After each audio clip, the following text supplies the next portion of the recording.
नमस्कार, आप देख रहे हैं जनादेश में हूं आपके साथ प्राची सिंह। खबर शुरू करने से पहले एक नजर आज की हेडलाइंस पर। हेडलाइन के प्रायोजक है सुशीला चैरिटेबल ट्रस्ट, जहां लोकहित और विकलांग लोगों की सहायता करना ही है कर्म, जिसका एक ही नारा जनहित में योगदान कराना।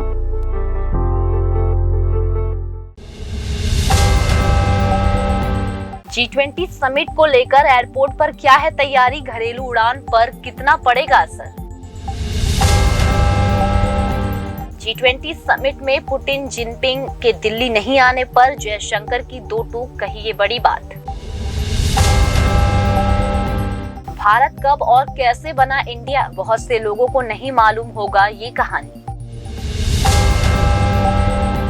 इस तरह अनुच्छेद 370 पर सुप्रीम कोर्ट में जिरा हो गई पूरी, दिलचस्प अंदाज में चला सवाल जवाब का सिलसिला। खुशखबरी, उमस भरी गर्मी से मिलेगी राहत, मौसम विभाग ने जारी किया इतने दिनों तक लगातार बारिश का अलर्ट। संसद के विशेष सत्र को लेकर सोनिया गांधी की पीएम मोदी को चिट्ठी, 9 मुद्दों पर चर्चा की मांग। अब समाचार विस्तार से। नागरिक उड्डयन राज्य मंत्री जनरल वीके सिंह ने बताया कि G20 शिखर सम्मेलन को लेकर तैयारियां कैसी हैं और क्या घरेलू उड़ानों के इस दौरान रद्द किया जाएगा। G20 शिखर सम्मेलन के लिए दिल्ली एयरपोर्ट पर सरकार की तरफ से क्या तैयारी की गई है, G20 के दौरान एयरपोर्ट प्लान क्या है, घरेलू उड़ानों पर कितना असर पड़ेगा, इन सभी सवालों का जवाब नागरिक उड्डयन राज्य मंत्री जनरल वीके सिंह ने दिया है। जनरल वीके सिंह ने मीडिया से बात करते हुए बताया कि दिल्ली एयरपोर्ट पर पूरी तरह से तैयारी कर दी गई है। मेहमानों के स्वागत के लिए हमने विशेष तैयारियां की हैं। दिल्ली एयरपोर्ट पर पार्किंग की कोई समस्या नहीं है। सभी विदेशी मेहमानों के जहाज दिल्ली के एयरपोर्ट पर ही पार्क किए जाएंगे। हमारे पास पार्किंग के लिए पर्याप्त जगह है। नागरिक उड्डयन राज्य मंत्री जनरल वीके सिंह ने कहा कि कॉरपोरेट चार्टर प्लान को दिल्ली एयरपोर्ट से बाहर पार्क करने का अनुरोध किया है ताकि पार्किंग की जगह और खाली हो जाए। दिल्ली एयरपोर्ट पर सेरेमोनियल वेलकम होगा। पालम एयरपोर्ट पर भी व्यवस्था की गई है। सिर्फ हिडन एयरवेज को स्टैंड बाय में रखा गया है। जनरल वीके सिंह ने आगे कहा कि घरेलू उड़ान पर ज्यादा असर नहीं पड़ेगा, सिर्फ कुछ के समय में बदलाव संभव है। यात्रियों के एयर लाइसेंस समय से सूचित करेंगे। घरेलू उड़ान रद्द करने का कोई प्लान नहीं है, यात्री इसके लिए निश्चिंत रहें। जान लें कि दिल्ली में 9 से 10 सितंबर को G20 समिट का आयोजन किया जाएगा। दिल्ली की G20 समिट में शामिल होने के लिए भारत में चीन, France, Brazil, Canada, Argentina, Australia, UK, America, दक्षिण कोरिया, तुर्की, सऊदी अरब, दक्षिण अफ्रीका, मैक्सिको, रूस, इटली, जापान, इंडोनेशिया और 20वें सदस्य के तौर पर यूरोपीय संघ शामिल होंगी। तमाम देशों के राष्ट्रीय अध्यक्ष और प्रतिनिधि इसमें शिरकत करेंगे। विदेश मंत्री डॉक्टर एस जयशंकर ने ये साफ कर दिया है कि क्या G20 समिट में व्लादिमीर पुतिन और चीन के राष्ट्रपति शी जिनपिंग के ना आने से कोई फर्क पड़ेगा या नहीं। G20 समिट में रूस के राष्ट्रपति व्लादिमीर पुतिन और चीन के राष्ट्रपति शी जिनपिंग के शामिल नहीं होने पर विदेश मंत्री डॉक्टर एस जयशंकर ने कहा कि मुझे लगता है कि G20 में अलग अलग वक्त पर कुछ ऐसे राष्ट्रपति या प्रधानमंत्री रहे हैं जिन्होंने किसी कारण से नहीं आने का फैसला किया है, लेकिन उस मौके पर जो भी उस देश का प्रतिनिधि होता है वह अपने देश और उसकी स्थिति को सामने रखता है। मेरा मानना है कि हर कोई बहुत गंभीरता के साथ G20 में आ रहा है। जयशंकर ने कहा कि सब कुछ तैयार हो रहा है, वार्ताकार बातचीत कर रहे हैं और जो लोग व्यवस्थाएं ठीक कराने का प्रयास कर रहे हैं वे इस पर काम कर रहे हैं। ये वास्तव में हमारे लिए बहुत ही केंद्रित समय है। मुझे लगता है कि महत्वपूर्ण है कि लोगों को ये पता चले कि क्या हो रहा है और अभी G20 के बारे में मेरा मानना है कि इसमें बहुत सारे मुद्दे हैं। कुछ दीर्घकालीन संरचनात्मक मुद्दे हैं और कुछ अधिक उभरने वाले ऐसे कई मुद्दे हैं जिन पर दुनिया गौर कर रही है और इसका बोझ ग्लोबल साउथ और विकासशील देश पर है। हमारे लिए एक बहुत महत्वपूर्ण संदेश ग्लोबल साउथ पर ध्यान केंद्रित करना है, लेकिन इसका एक बड़ा संदर्भ भी है। संदर्भ बहुत अशांत वैश्विक वातावरण है। कोविड का प्रभाव है, यूक्रेन संघर्ष का प्रभाव है, ऋण जैसे मुद्दे को कुछ समय से चल रहे हैं और जलवायु व्यवधान जो आज अर्थव्यवस्था को भी प्रभावित कर रहे हैं। वहीं G20 समिट के लिए सरकार की तरफ से किए गए इंतजाम को विपक्ष की ओर से आलोचना पर एस जयशंकर ने कहा कि अगर किसी को लगता है कि वे लुटियंस दिल्ली या विज्ञान भवन में अधिक सुविधाजनक महसूस कर रहे थे तो यह उनका विशेष अधिकार है। वहीं उनकी दुनिया थी और तब शिखर सम्मेलन की बैठक ऐसे वक्त जहां देश का प्रभाव संभवत विज्ञान भवन में या उसके 2 किलोमीटर तक हो रहा है। यह एक अलग युग है, अलग सरकार है और ये एक अलग विचार प्रक्रिया है। प्रधानमंत्री ने महसूस किया है और हमने उस दिशा में काम किया है जिसमें G20 ऐसी चीज है जिससे एक राष्ट्र प्रयास के रूप में माना जाना चाहिए। जिन लोगों को लगता है कि हमें अभी भी 1983 में फंसे रहना चाहिए, उनका 1983 में फंसे रहने का स्वागत है। जयशंकर से पूछा गया कि रूस के विदेश मंत्री ने कहा कि वे चाहते हैं कि यूक्रेन संकट पर उनके विचार को G20 के भाषण में शामिल किया जाए और क्या शिखर सम्मेलन से पहले शक्ति प्रदर्शन शुरू हो गया है। इस पर जयशंकर ने कहा कि इंतजार करना चाहिए और देखना चाहिए कि बातचीत में वास्तव में क्या होता है और इससे पहले ही इस आधार पर नहीं आंकना चाहिए कि एक अवसर पर क्या कहा जा सकता है और एक अवसर पर जो कहा गया था उसकी मीडिया व्याख्या क्या हो सकती है। देश का नाम बदलने पर बहस छिड़ी हुई है। संविधान में दर्ज इंडिया दैट इज भारत को बदलकर केवल भारत करने की मांग उठ रही है। संविधान की अंग्रेजी प्रति में इंडिया नाम का इस्तेमाल हुआ है। संविधान की हिंदी प्रति में भारत का इस्तेमाल हुआ है। भारत का नाम इंडिया कैसे हो गया, आइए जानते हैं विस्तार में। G20 समिट के दौरान राष्ट्रपति भवन में आयोजित डिनर के निमंत्रण पत्र को लेकर छिड़े विवाद के बीच देश भर में भारत शब्द और उसके अर्थ की खूब चर्चा हो रही है। विपक्षी नेताओं का कहना है 9 सितंबर के G20 डिनर के इनविटेशन कार्ड में प्रेसिडेंट ऑफ भारत लिखा है, जबकि इस पर प्रेसिडेंट ऑफ इंडिया लिखा होना चाहिए। नाम में क्या रखा है? अब इस बात को लेकर सोशल मीडिया पर ज्ञान की गंगा बह रही है। ऐसे में आइए हम आपको बताते हैं कि आखिर भारत इंडिया कैसे बन गया। प्राचीन काल से भारत भूमि की अलग अलग नाम रहे हैं, मसलन जम्बू द्वीप, आर्यवर्त, भारतखंड, हिमवर्ष, अजनाभवर्ष, भारतवर्ष, हिंद, हिंदुस्तान और इंडिया, मगर इनमें भारत सबसे ज्यादा मान्य और पॉपुलर रहा है। नामकरण को लेकर कई धारणाएं और मतभेद भारत को लेकर पहले से थी। भारत की वैविध्यपूर्ण संस्कृति की तरह अलग अलग कालखंडों में इसके अलग अलग नाम मिलते हैं। भारत नाम की जड़ें प्राचीन और इसका उपयोग भारतीय उपमहाद्वीप के बारे में बताने के लिए सदियों पहले से भारतीय ग्रंथों और जनश्रुतियों में किया जाता है। भारत शब्द की उत्पत्ति के बारे में कहा जाता है कि महाराजा भरत के नाम पर देश का नाम भारत पड़ा था, यानी महाभारत जैसे हिंदू महाकाव्यों में वर्णित महान सम्राट भरत से जुड़ा है। वहीं मध्यकाल की बात करें तो उस दौर में तुर्क और ईरानी लोगों ने सिंधु घाटी से भारत में प्रवेश किया था। वो सा का उच्चारण हा करते थे। इस थ्योरी के मुताबिक तुर्की ने भारत भूभाग के लोगों को हिंदू कहा और इस तरह हिंदुओं के देश को हिंदुस्तान का नाम मिला। वहीं दूसरी थ्योरी ये कहती है कि अंग्रेज भारत में आए उस समय देश को हिंदुस्तान कहा जाता था। बताया जाता है कि इस शब्द को बोलने में उन्हें परेशानी होती थी, इसलिए ब्रिटिश औपनिवेशिक शासन 1757 से 1947 के दौरान अंग्रेज पूरे भारतीय उपमहाद्वीप को भारत कहते थे। हालांकि अंग्रेज कंपनी प्रशासन ने राजकाज की भाषा में आधिकारिक कामों के लिए नाम के रूप में इंडिया का उपयोग किया। 1947 में जब भारत को ब्रिटिश शासन से आजादी मिली तो उसके सामने ये सवाल था कि नवगठित राष्ट्र के आधिकारिक नाम के रूप में कौन सा नाम अपनाया जाए। भारतीय संविधान के निर्माताओं ने इस विषय पर विचार विमर्श किया। भारत की भाषा और संस्कृति विविधता को देखते हुए संविधान में भारत और इंडिया दोनों का उपयोग करने का निर्णय लिया गया। भारतीय संविधान के अनुच्छेद 1 में कहा गया कि इंडिया जो कि भारत है, इंडिया दैट इज भारत राज्य का एक संघ होगा।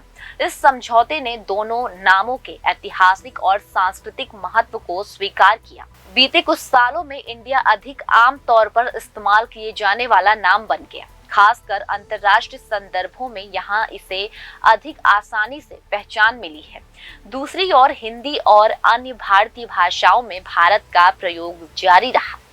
हिंदी और अंग्रेजी को भारत की आधिकारिक भाषा के रूप में नामित किया गया था। साथ ही हिंदी भारत सरकार की आधिकारिक भाषा थी।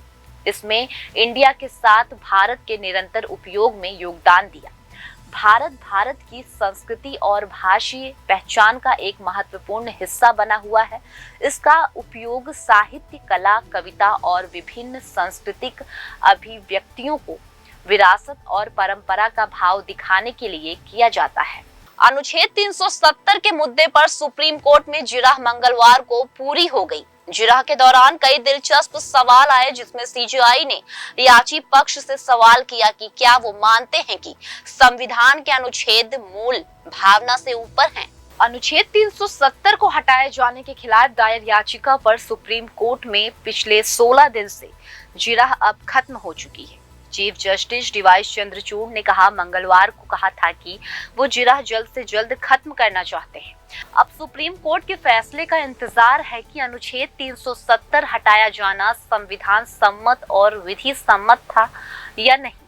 बता दें कि 5 अगस्त 2019 को अनुच्छेद 370 को हटाए जाने के बजाय जम्मू कश्मीर से लद्दाख से अलग कर दिया गया और दोनों को केंद्र शासित प्रदेश का दर्जा हासिल हुआ। जम्मू कश्मीर के मामले में दायर याचिकाएं 2 विषय से संबंधित थी कि अनुच्छेद 370 को हटाया जाना संविधान सम्मत नहीं है।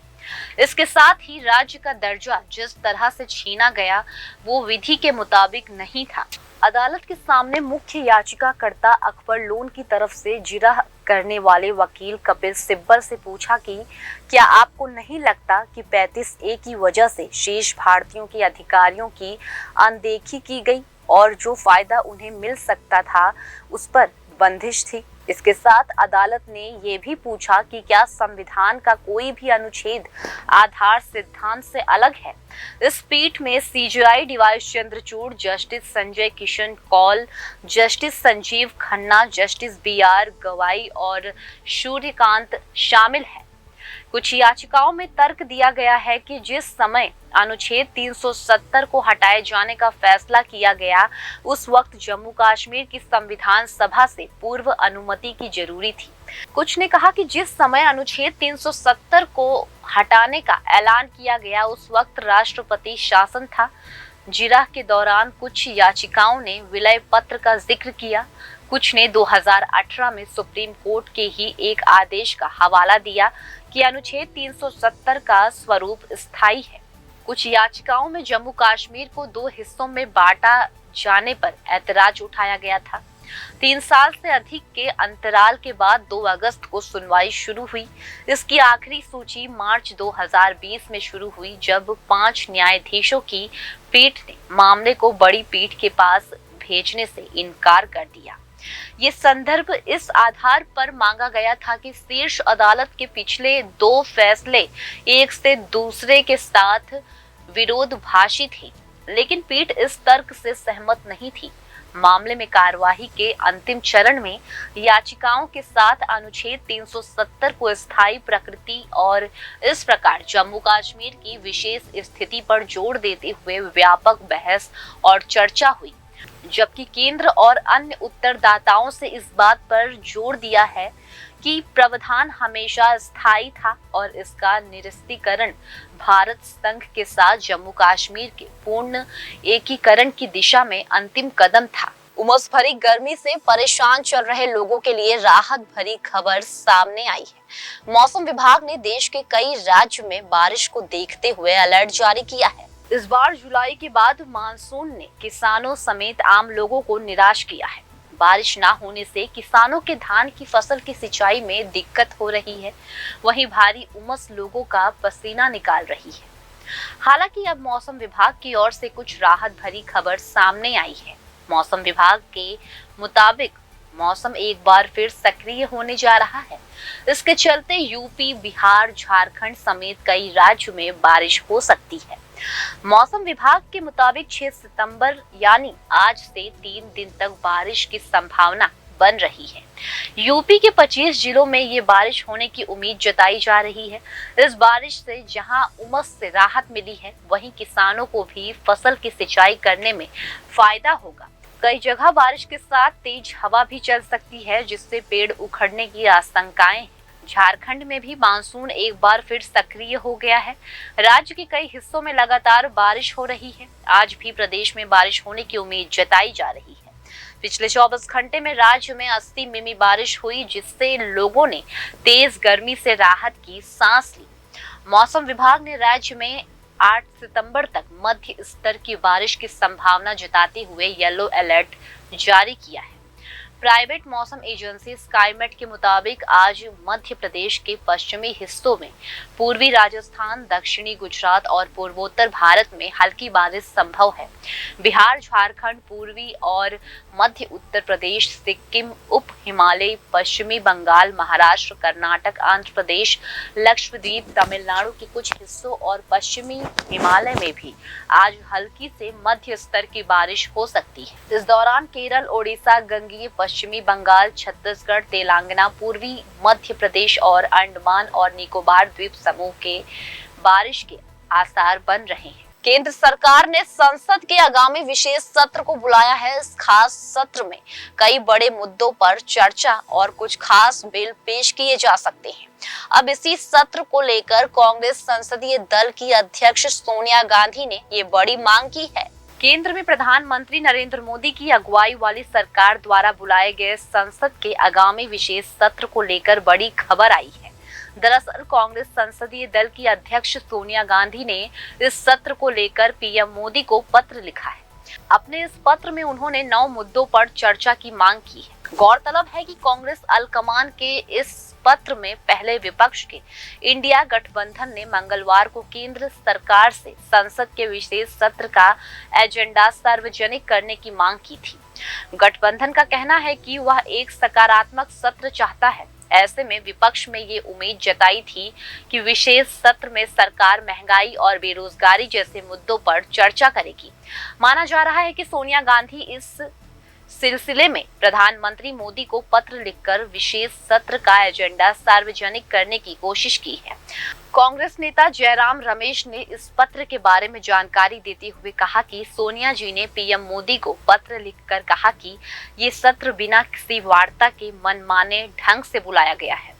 विशेष सत्र से पहले पार्टियों से बात कर एक कार्य सूची तैयार की जाती है, लेकिन इसकी जानकारी हमारे पास नहीं है। बुलेटिन में विशेष सत्र में 5 दिन सरकारी बिजनेस की बात लिखी गई है, जो नामुमकिन है। ऐसे में जो मुद्दे हम पिछली बार नहीं उठा पाए थे, इस बार उठाएंगे, क्योंकि सरकार की ओर से जो जानकारी दी गई है उसमें 5 दिन सरकारी बिजनेस शब्द लिखा है।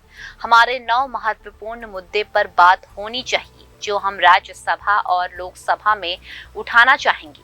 किस रूल के तहत सवाल जवाब को उस पर बाद में चर्चा होगी, पर चर्चा जरूर होगी। संवाद जरूरी है। इसके साथ ही इंडिया गठबंधन ने दावा किया है कि उसकी एकता से बीजेपी घबरा गई है। हाल ही में कांग्रेस अध्यक्ष मल्लिकार्जुन खड़गे की अध्यक्षता में उनके निवास पर रात्रि भोज पर हुई बैठक में इंडिया गठबंधन ने लोकसभा और राज्यसभा में कई पार्टियों के नेता शामिल हुए थे। बैठक के बाद मीडिया से बात करते हुए गौरव गोगोई ने कहा कि विशेष सत्र में 2 हफ्ते से भी कम का समय बचा है, पर सरकार ने अभी तक सत्र का एजेंडा नहीं बताया है। सरकार से एजेंडा बताने की अपील करते हुए उन्होंने कहा कि सरकार को पारदर्शिता बरतनी चाहिए। फिलहाल खबरों में सिर्फ इतना ही। आगे खबरों में बने रहने के लिए देखते रहिए जनादेश।